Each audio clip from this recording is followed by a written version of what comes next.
Saturday நைட்டுக்குள்ள 5K likes கொண்டு வாங்கன்னு கேட்டா ஃப்ரைடே நைட்டே 5.2K லைக்ஸ் போயிருச்சு. அடுத்த நாள் காலையிலலாம் 6K தாண்டி ஓடுறப்பெல்லாம் எல்லாரும் வந்து பிளாக்மெயில் பண்ண ஆரம்பிச்சிட்டீங்க, ஒழுங்கா நல்ல வீடியோ போட்டுருந்துட்டு. சத்தியமா இதெல்லாம் அன்எக்ஸ்பெக்டட். நான் இதுக்கு முன்னாடி இப்படிலாம் கேட்டதில்ல. ஃபர்ஸ்ட் டைம் கேட்கறப்போ இவ்வளவு வரும்ன்றதை எக்ஸ்பெக்ட் பண்ணல. அதுவும் நான் இருக்க கன்சிஸ்டன்சி லட்சணத்துல அன்பாசிபிள்னு நினைச்சிட்டு இருந்தேன். பட் ஸோ எஸ், ஒரு 10 மாதம் முன்னாடி அப்லோட் பண்ண வீடியோ இப்போ அதை டோட்டலாக ரீஎடிட் பண்ணி இன்னும் நிறையா கண்டென்ட்ஸ் ஆட் பண்ணி இந்த வீடியோ இருக்க போகுது. ஸோ மெம்பர்ஷிப்பில் ஆல்ரெடி இதை பார்த்தவங்களுக்கும் இது புதுசாக தான் ஃபீல் ஆகும்ட்டு நம்புகிறேன்.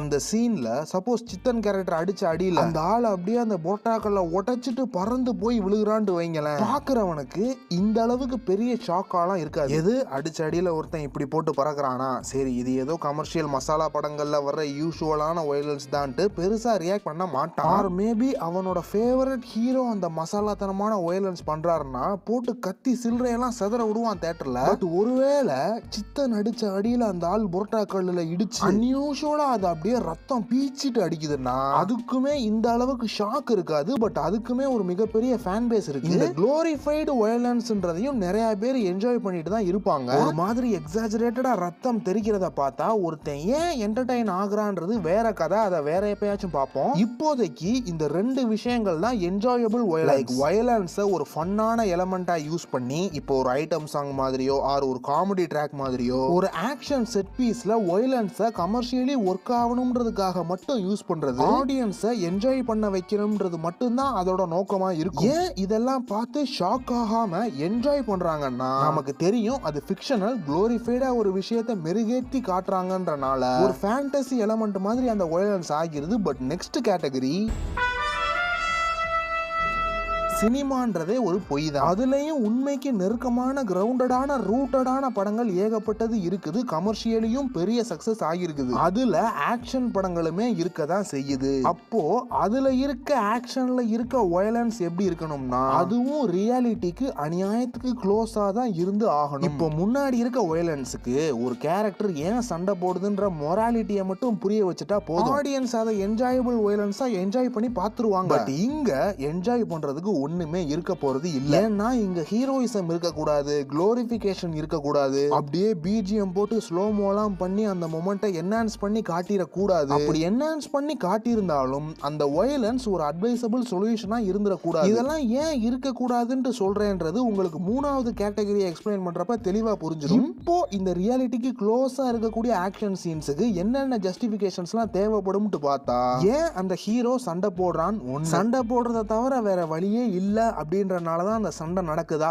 ரெண்டு, மூணாவது எதை நோக்கி இந்த சண்டை நடக்குது, அவர் இந்த சண்டையோட எண்டு என்ன, இந்த மூணு கேள்விகளும் கண்டிப்பா இந்த கேட்டகரியில வந்தே ஆகும். ஏன் அப்படின்னா முன்னாடி பார்த்த கேட்டகரியில யாரோ சண்டை போடுறான், எதுக்கோ சண்டை போடுறான், அதை நம்ம வேடிக்கை பார்த்து என்ஜாய் பண்றோம் அவ்வளவுதான். இதுல அந்த கதை களமும் கதை சொல்லப்படுற விதமும் கிரவுண்டடா ரியலிஸ்டிக்கா இருக்குன்றனால நாம அந்த இடத்துல இருந்திருந்தா என்ன பண்ணுவோம்ன்ற அளவுக்கு நாம அந்த கேரக்டரோட கனெக்ட் ஆயிப்போம். அதாவது நம்மளே அந்த கேரக்டரோட பிரச்சனையோட பொருத்தி பார்க்குற அளவுக்கு நம்ம அந்த படத்துல இன்வால்வ் ஆகிப்போம். அப்படி இருக்கப்போ நாம அவ்வளோ ஈஸியா வயலன்ஸை ஒரு ஆப்ஷனா ஆர் வயலன்ஸை கையில எடுத்துருவோமா என்ன, இந்த ஒரு பயம் தான் இந்த மூணு கேள்விகளுக்கும் ஆன்சர். ஏன் அவ்வளோ ஈஸியா வயலன்ஸை கையில எடுத்துட மாட்டோம்னா பொதுமக்கள் எல்லாம் வயலன்ஸை சூஸ் பண்ண ஆரம்பிச்சுட்டா என்ன பண்றது. சிட்டி ஆஃப் காட்ன்ற படத்துல ஒரு கோழியை பிடிக்கணும்ன்றதுக்காண்டி துப்பாக்கி எடுத்துட்டு சுட்டுட்டு விரட்டிட்டு இருப்பானுங்க. இன்னும் அந்த அளவுக்குலாம் இந்தியா போகல. அப்போ எந்த அளவுல இருக்கு அப்படின்னா நீ ஜஸ்டிஸ்காண்டி அரசாங்கத்தை நம்பி இருந்துதான் ஆகணும். அரசாங்கத்தை எதிர்த்து நீ ஒரு கோரிக்கை வைக்கிறன்னா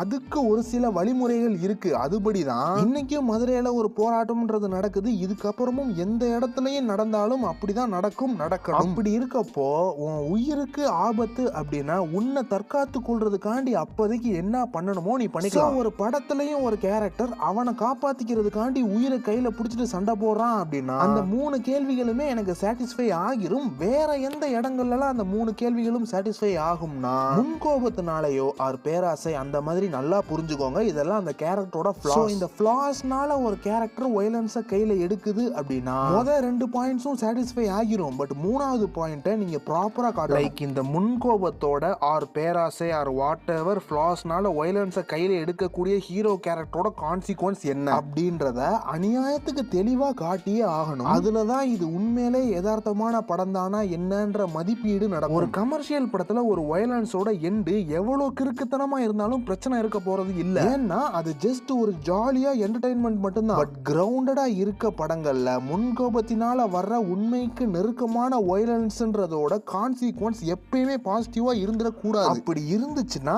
அது ஒரு சொல்யூஷன் மாதிரி சவுண்ட் ஆகும். அதுவே தப்புன்றப்போ நான் அதையே ஒரு சொல்யூஷன் மாதிரி சஜஸ்ட் பண்ணுவேன்னு சொல்றது அதை விட பெரிய தப்பு. இங்கதான் இந்த வீடியோ உருவாவதற்கான காரணம் முன்னாடி விதைக்கப்பட்டிருக்குது. என்னத்தை விதைக்கப்பட்டுச்சுன்னு பாக்குற முன்னாடி இதுவரை பேசினதெல்லாம் இன்னும் தெளிவா சம்மரைஸ் பண்ணிக்கலாம். Commercial violence and glorified violence are enjoyable violence. போக இருக்க serious violence will always be impact. இந்த சீரியஸ் வயலன்ஸ்ல ரெண்டு காரணங்களுக்காக தான் ஒரு ஹீரோ சண்டை போட்டுக்க முடியும். ஒன்னு உயிரை காப்பாத்திக்கிறதுக்காக, இன்னொன்னு கோபத்தினால. அது நியாயமான கோபமா இருக்கலாம், இல்ல நியாயம் இல்லாத கோபமா இருக்கலாம். That doesn't matter. ஒரு யதார்த்த படத்துல கோவத்துல ஒரு ஹீரோ வயலன்ஸ்ல ஈடுபடுறான் அப்படின்னா அதோட கான்சிக்வன்ஸ் எனக்கு தெரிஞ்சு குட்டா இருந்துடவே கூடாது. அப்படி இருந்தா அது ஒரு பேட் எக்ஸாம்பிள் ஆகும். இதுக்கு எக்ஸாம்பிள் தான் அசுரன், வடச்சென்னை, விடுதலை, ஆல்மோஸ்ட் எல்லா வெற்றிமாறன் படங்களுமே. ஹீரோ ஒரு கோவத்துல, அது நியாயமான கோவமா இருந்தாலும் சரி, அநியாயமான கோவமா இருந்தாலும் சரி, கோவத்தினால வயலன்ஸை கையில் எடுக்கிற ஹீரோவோட கான்சிக்வன்ஸை காட்டுறதுல என்னைக்குமே தெளிவா இருந்து பாரு. இந்த வீடியோவே அன்னைக்கு நான் எதுக்கு பண்ணேன்னா, டெரண்டினோ படங்கள்ல வர வயலன்ஸை மட்டும் ஆகா ஓஹோன்னு செலிப்ரேட் பண்றீங்க, நம்ம ஊர்ல யாராச்சும் பண்ணா மட்டும் குறை சொல்லிட்டு இருக்கீங்கன்னு இருந்தாங்க. என்ஜாயபிள் வயலன்ஸ் வேற, சீரியஸ் வயலன்ஸ்ன்றது டோட்டலா வேறன்றது ஆடியன்ஸ்க்கு புரியாம இருந்தா சரி, டைரக்டருக்கே புரியாம பேசிட்டு இருந்தாப்ல. சரி, இந்த பாயிண்ட் வரைக்கும் இந்த ரெண்டு டிஃபரன்ஸ் உங்களுக்கு புரிஞ்சிருக்கும்ல. இப்போ மூவ் ஆனா நம்ம கேன்சர் வந்த தமிழ் சினிமாக்கு ரெண்டு சைடுமே பிரச்சனை இருக்கு. ஏண்டா என்ஜாயபிள் வயலன்ஸ்ல என்னடா பிரச்சனை, அது ஜாலியா தானடா இருக்கும்னு கேட்டீங்கன்னா, மார்க்கோன்ட்டு ஒன்னு வந்து குளோரிஃபைடா ரத்தம் தெரிக்கிறதுன்றது உனக்கு என்ஜாயபிள் தானே. சரி, நான் அதை வச்சே ஒரு படம் எடுக்கிறேன்ற ஒரு முயற்சி தான் மார்க்கோ அண்ட் அந்த மாதிரி படங்கள். அதாவது இந்த violence, item song, cameo, reference, இந்த என்ஜாயபிள் கிமிக்ஸ் மேலாம் எப்போ ஒரு முழு படத்துக்கே டைரக்டர்ஸ் நம்பிக்கை வைக்க ஆரம்பிச்சாங்களோ அப்போயே பேசிக்ஸா மறந்துடுறாங்க. பேசிக்ஸ்னா சண்டை போடுற ஹீரோவை எனக்கு பிடிக்கணும்பா, ஆனா அவனே சுருட்டு பிடிச்சிட்டு அங்கிட்டும் இங்கிட்டும் நடக்கிற ஒரு முட்டாளா இருக்கு. அதனால இவன் யாரு கூட சண்டை போடுறான், எதுக்கு சண்டை போடுறான், இவன் கூட சண்டை போடுறது யாருன்ட்டு இந்த எல்லா காரணங்களுமே லேமா சப்பையா மொக்கையா ஆகிடுறனால வேற வழி இல்லாம அவங்க அந்த குளோரிஃபைடு வயலன்ஸ் மேல மட்டும்தான் முழு நம்பிக்கையை வச்சு படம் எடுக்கிறாங்க. அதே கமர்ஷியல் சண்டையை மொக்கையா எடுக்கிறதுக்கு எக்ஸாம்பிள்ஸ் இன்னைக்கு கூலி, ஜிபியூ எல்லாம். இந்த என்ஜாயபிள் வயலன்ஸை வச்சு இப்படிதான் பிரச்சனை பண்றானுங்க. சைடு ஏன் முடிஞ்சு சைடு பிக்கு வந்தோம்னா, இந்த கேட்டகரிக்குள்ள வர்ற எல்லா படங்களையுமே எக்ஸ்பெரிமெண்டல் ஃபெயில்ஸ்ன்ட்டு தான் நான் சொல்லுவேன். ஏன்னா சீரியஸ் வயலன்ஸ்க்கு 3 கேள்விகள் இருக்கணும்னு சொன்னேன். அதுல ரெண்டாவது கேள்வி, இஸ் தட் வயலன்ஸ் இன்னெவிட்டபிள்? இது இந்த கேட்டகரியில வர்ற படங்களுக்கு மோஸ்ட்லி ஜஸ்டிஃபை ஆகியிருக்காது. அப்படி இதுவே ஜஸ்டிஃபை ஆனாலும் மூணாவது கேள்வி, அந்த வயலன்ஸோட கான்சிக்வன்ஸ் என்ன அப்படின்ற பக்கமே போயிருக்க மாட்டாங்க. Consequence of violence totally depends on where and how it happens. இப்போ அயன் படத்துல தேவா கமலேஷை யாருமே இல்லாத ஒரு மலை மேல வச்சு கொல்றான்றது is a personal moral justice. அதே விதமான ஜஸ்டிஸை நீ ஒரு பண்ணையார் வீட்டுக்குள்ளேயே போய் வயலன்ஸ் மூலியமா உனக்கே ஒரு ஜஸ்டிஸை உருவாக்கிக்கிட்டான்னா இந்த இடத்துல சட்டம் இருக்கு, தண்டனை இருக்கு. இதெல்லாம் உன்னோட கோவத்துக்கான கான்சிக்வன்ஸா ஆக்ட் ஆகும். இப்போ கர்ணன் படத்துல போலீஸோ மிலிட்டரியோ எது வந்தாலும் சண்டை போடுவோம்னு சொல்றானா, எங்கேயோ லா என்ஃபோர்ஸபிளா இல்லாத காட்டுக்குள்ளேயோ மலை மேலேயோ இந்த ஸ்பீச்சை கொடுக்குறான்னா பரவாயில்ல, அதுவுமே தப்புன்றதான் விடுதலை 2. தமிழ்நாட்டுல உள்ள ஒரு கிராமத்துல இருந்துட்டு இந்த டைலாக் ஒருத்தன் சொல்றான்னா எவ்வளவு பெரிய முட்டாளா இருப்பான். ஒரு ஹீரோ ஸ்வாட தூக்கிட்டு சொல்றத எல்லாரும் கேக்குறாங்க, தனி மனுஷன் எல்லாத்தையும் மாத்திடுவான்ட்டு மக்கள் நம்புறாங்கன்றது அக்மார் கமர்ஷியல் ஃபார்முலா. இதை ஒரு யதார்த்த சினிமாக்கு இன்கார்பரேட் பண்ண ட்ரை பண்ணா இதுதான் எக்ஸ்பெரிமெண்டல் ஃபெயில்னு சொல்றாங்க. இப்போ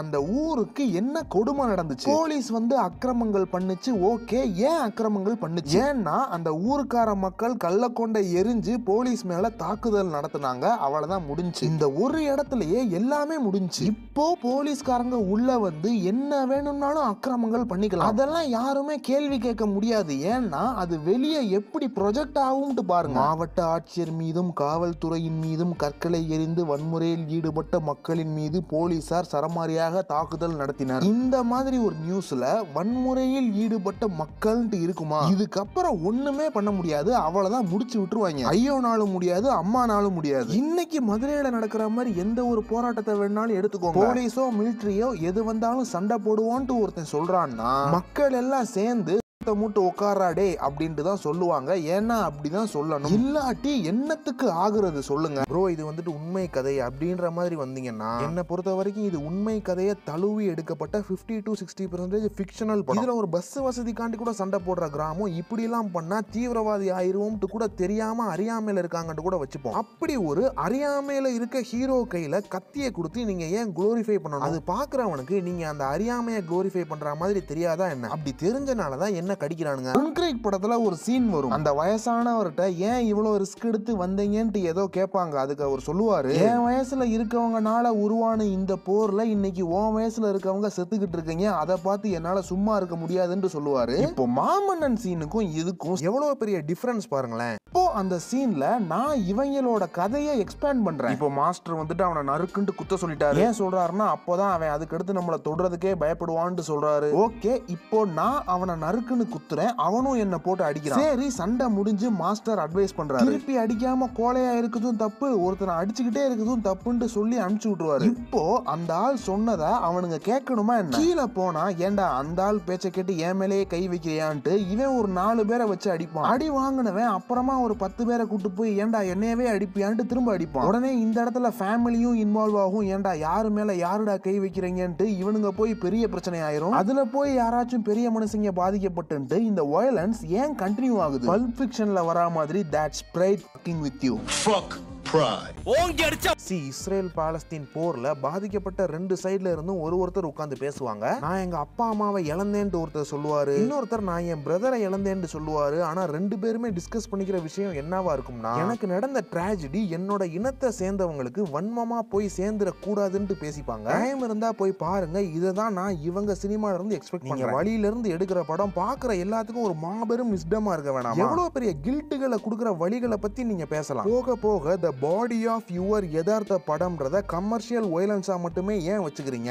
ஏன்டா இவனை தொந்தரவு பண்றேன்ட்டு மண்டையில தட்டி அவர் வீட்டுல சொல்லி அவர் கிளாஸை விட்டே தூக்கிட்டா கூட நாம ஏதோ தப்பு பண்ணிருக்கோம் போலன்ட்டு அந்த பையனுக்கு புரிய வாய்ப்பு இருக்கு. அதை விட்டுட்டு நீ நறுக்குன்னு அடி, அவன் பயந்துருவான்ட்டு எப்படி ஒரு மாஸ்டர் சஜஸ்ட் பண்ணலாம்? அதோட கான்சிக்வன்ஸ் எல்லாம் அவர் யோசிக்க மாட்டாரா? உலகத்திலே ஒரு டீச்சரால ஸ்டூடெண்ட்டுக்கு வழங்கப்படுற ஜஸ்டிஸ் லைக் இப்படி ஒரு சீனை எங்கேயுமே பார்த்தது இல்ல. நீங்க யோசிக்கிற யதார்த்த கதைகள்ல கமர்ஷியல் எலிமெண்ட்ஸ் ரொம்ப கம்மி. உங்க ஸ்கேல் பெருசா இருந்து உங்களுக்கு ஒரு பெரிய ரிலீஸ் தேவை. உங்களை பொறுத்த வரைக்கும் ஈஸிலி அச்சீவபிள் கமர்ஷியல் எலிமெண்ட்ஸ்ல ஒன்னு லவ், இன்னொன்னு வயலன்ஸ். ஆனா 2 விஷயங்களுமே அவ்வளோ ஈஸி கிடையாது. இதனாலதான் இதை ஒரு எக்ஸ்பெரிமெண்டல் ஃபெயில்னு சொல்றேன். உங்களோட வழிகள் கமர்ஷியலி சக்சஸ் ஆகணும்ன்றதுக்காக தான் வயலன்ஸை தூண்டக்கூடிய முன்கோபத்தை அவங்களோட கேரக்டர்ஸ் கிட்ட விதைக்கிறாங்க. அது அவங்க எடுக்கிற யதார்த்த கதை களத்துக்கு பொருந்தாம தப்பா இருக்கு. வாழை ஆடியோ லான்ச்ல தெரியாம வாய் விட்டுருப்பாப்ல பாரஞ்சித் அவர். கர்ணன்லயும் மாமன்னன்லயும் அவங்க திருப்பி அடிக்கிறதுனாலதான் உனக்கு பிடிக்கலன்னு சொல்லுவாரு. அதை பத்தி மாரி செல்வராஜ் அவர்கள்ட்ட கேட்டதுக்கு என்ன சொல்லுவாருன்னு பாருங்களேன்.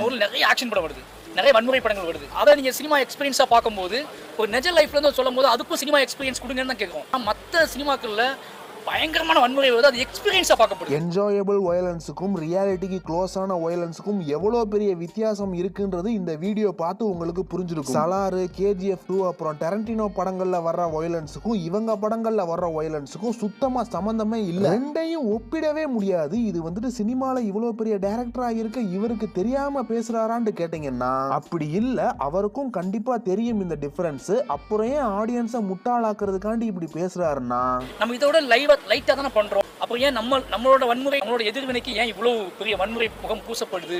கிரியேட்டரா சுதந்திரமா செயல்பட முடியல. நாம பண்ணா மட்டும் இப்படி பேசுறாங்க, மிச்சம் எல்லாரும் பண்ணா அதை ரசிக்கிறாங்க, எங்களை மட்டும் அப்படி பேசுறாங்க இப்படி பண்றாங்கன்ற இந்த காடை இவங்க எடுக்கிறதுனாலதான் இவங்க படங்கள் பெரிய கவனத்தை இருக்குது. ஏன் இவங்க எப்ப பார்த்தாலும் ஒரே மாதிரி படம் எடுத்துட்டு இருக்காங்க அப்படின்ற விமர்சனத்தெல்லாம் வைப்பாங்க. என்ன பொறுத்த வரைக்கும் ஒரே பிலாசபியை வச்சு 1000 படங்கள் கூட எடுங்க. தயவு செஞ்சு அதை அத்தனையும் நல்ல படங்களா எடுக்க ட்ரை பண்ணுங்க. ஏன்னா நீங்க நல்ல படம் எடுக்கலைன்னா அதை கிரிட்டிசைஸ் பண்ண வர்றவனுக்கு தான் பெரிய தலைவலி இருக்கு. நல்ல படம்ட்டு நான் என்னத்த கேட்கறேன் தெரியுமா? ஒண்ணும் இல்ல, நான் நேத்து கண்டுக்கணும்னு நினைக்கிற கமெண்ட் வந்துட்டு, ப்ரோ என்ன ப்ரோ ஆர்குமெண்ட்டை ஜெயிக்கிறத பத்தி பேசிட்டு நீங்களே டியூடு படம் பிடிக்காதவன்லாம் திட்டுறீங்கன்னு பேசிட்டு இருந்தீங்க. எக்ஸாக்ட் ரியல் லைஃப்ல ஒரு ஆர்குமெண்ட்டை முடிக்கிறதுன்றது அவ்வளோ ஈஸியான விஷயம் இல்லைன்னு சொன்னேன். நான் ஒரு ஆர்குமெண்ட்டை வச்சேன். ஏன் 3வது படமா கண்டென்ட் இல்லாம பொண்ணுங்க கேரக்டர்ஸை தப்பா காட்டி ஃபோர்ஸ் ஃபிட்டா டெஸ்பரேட்டா ஜோக்ஸ் பண்ணிட்டு இருக்கீங்கன்னு கேட்டேன். அதுக்கு இருந்துட்டு போயா பூமரு, பிஆரோட ஹேட்டர், நீ சாதி வெறியன்றனால தான் ஹானர் கில்லிங் பத்தின படம் உனக்கு பிடிக்கலன்னு சொல்லிட்டு இருந்தீங்க. டாக்கிங் அபவுட் ஹானர் கில்லிங், வருத்தப்படாத வாலிபர் சங்கம்னு ஒரு படம். ஹானர் கில்லிங்கையே ஸ்பூஃப் பண்ணிருப்பாங்க, ஒரு நிமிஷத்துக்கு ஒரு ஜோக். இந்த மாதிரி 1000 பெர்ஃபெக்ட்டான படங்களை பார்த்து வந்ததுப்பா எங்க ஜெனரேஷன். மெம்பர்ஷிப்ல என்னோட வேலையே பழைய கமர்ஷியல் படங்கள்லாம் எவ்வளவு லேயர்டா எடுத்திருக்காங்க, இப்போ வர்ற படங்கள் ஏன் இவ்வளவு மேலோட்டமா எடுக்கிறாங்க, அதை கேட்டா டைரக்டர்ஸே எவ்வளவு மலுமட்டையா இருக்காங்க. சோ பழைய படங்கள் ஆஃப் தமிழ் சினிமா தான் ரியல் சினிமான்னு பேசுறதா மெம்பர்ஷிப்ல என்னோட வேலை. யூடு படத்துக்கு முட்டு கொடுக்குறவனுக்கு அகேன்ஸ்டா இதுதான் என்னோட ஆர்குமெண்ட். இதான் எல்லா வீடியோஸ்லயுமே எல்லா படங்களுக்கு அகேன்ஸ்டாவுமே வச்சிட்டு இருக்கேன். ஆனா எல்லாருமே ஒன் வேர்ட் கிரிட்டிசிசம் பண்ற குட்டி குஞ்சான்ஸா இருக்கீங்க, என்ன பண்றது. சரி, எங்க இருந்து எங்கேயோ போயிருச்சு. நம்மளோட பழைய வீடியோவையும் புதுசையும் மாத்தி மாத்தி எடிட் பண்ணி கேட்டது இதோட முடிஞ்சு. வயலன்ஸ் பத்தின இந்த வீடியோவை பத்தி என்ன நினைக்கிறீங்கன்னு சொல்லுங்க, பார்க்கலாம். அவ்வளவுதான்ப்பா, ரைட்டா?